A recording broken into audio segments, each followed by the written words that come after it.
Do we change how we use our voice depending on who we're talking to?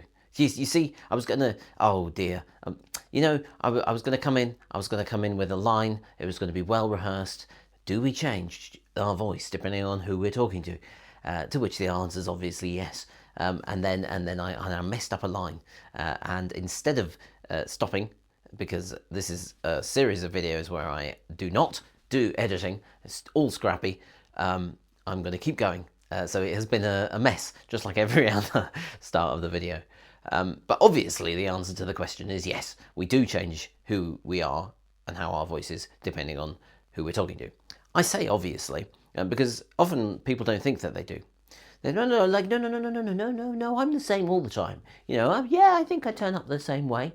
But we know, look at the way that I'm talking. I was about to go into performer mode. Well, we know, of course, that when we go into those environments that we find ourselves to be in, and we go into a different environment, which is a different environment, well, we find ourselves using a version of our voice which is not exactly the same one as we did in the first one. That was the sort of style that my brain was about to go into. Why? See, look, why? That's not how I talk. Why? Why? Why do we do that? Why am I having such a difficulty in showing up in a kind of more me way?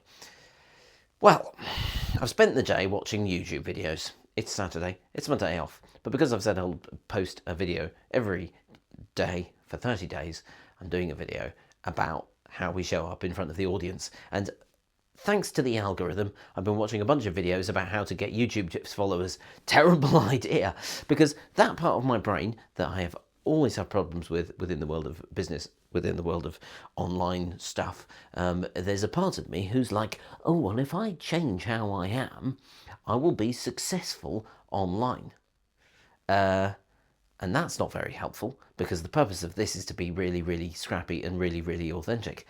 So today I find myself, I mean, obviously I've had a day off, but so I'm like, I've got less energy, but also like I've got this tension.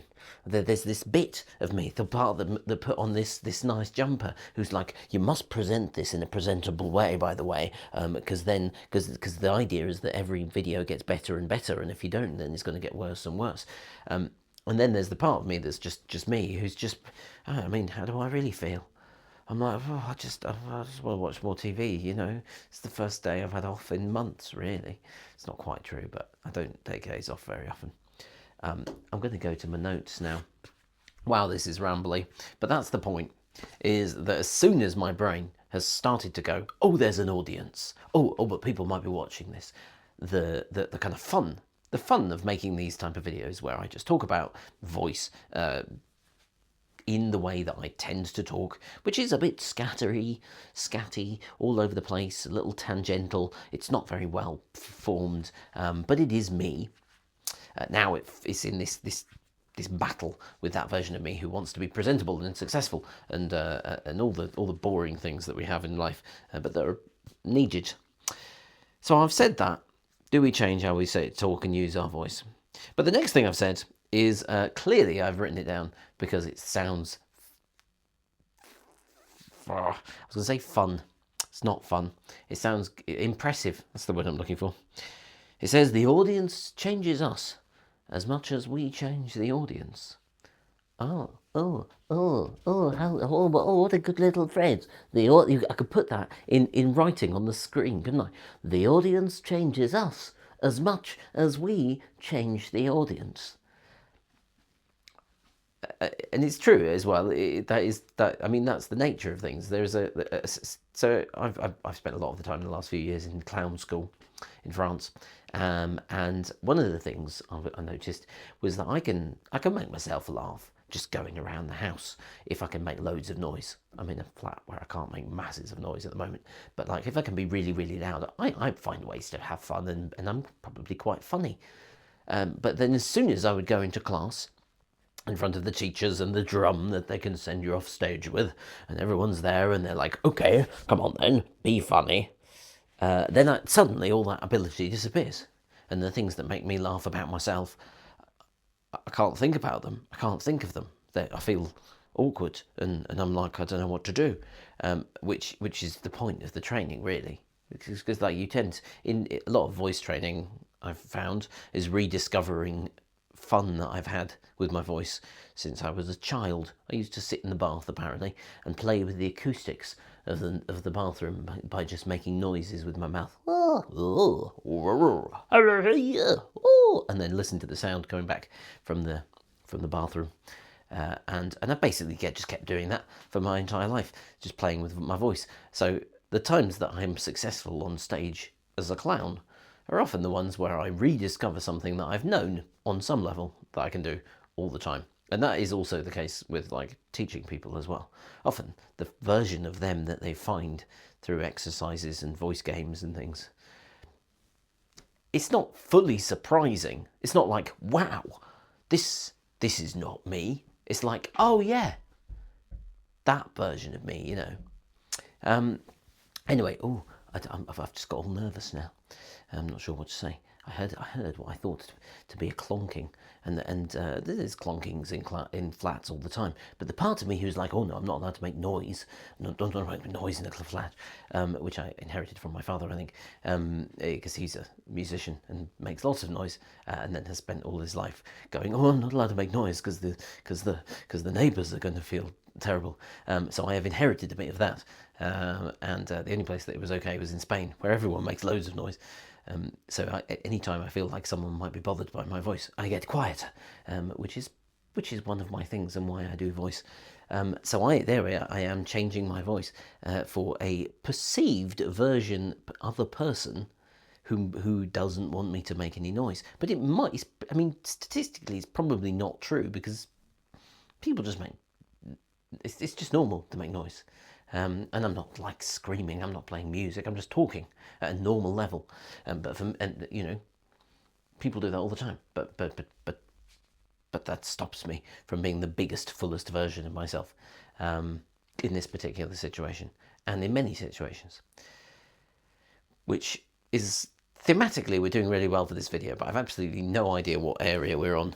Oh yes, the audience changes us as much as we change the audience. So in this case, they're not the audience. These imagined people around who don't want me to make noise, but they are indeed people. And as soon as I think that they're there, I change how I change. I'm using my voice. Look, I'm speaking quieter now. This video, it says on my wonderful notes, and then there's a word I can't read, and then YouTube. Oh, I've told you that. It's because I've been watching the YouTube videos. I don't know why I tell you so much about... You know, if I was to spend... You don't need to know this, but if I was to spend just about 30 seconds extra on this, I might actually be able to read it without having to stop and go, what on earth does my writing say? I'm going to stop now by telling you about a clown exercise. And it's a clown exercise that I learned from Holly Stoppett, who's one of my clown teachers. And I first learned it when it was COVID times and we were in lockdowns and we were learning it online. And it's called casting the audience, and I quite like it. And it's that you get to choose, especially when you're talking to a camera, who the audience is. And we tend to cast the audience in a bad light, which is to say, we tend to think that the audience thinks really badly of us. We don't necessarily think that consciously, but that's what's happening. A great example I find is stand-up comedians. So stand-up comedians very often will go in to their stand-up set and then they will do a joke. 3 men were jumping on a trampoline. One of them ate a sausage. We all laughed. And then they'll go, that's not a joke. I mean, it could be a joke. I don't know. And then they go, we all laughed. And then they go, why are you not laughing, to the audience? Why are you not laughing? This is a good joke. What's wrong with you today? You know, things like that.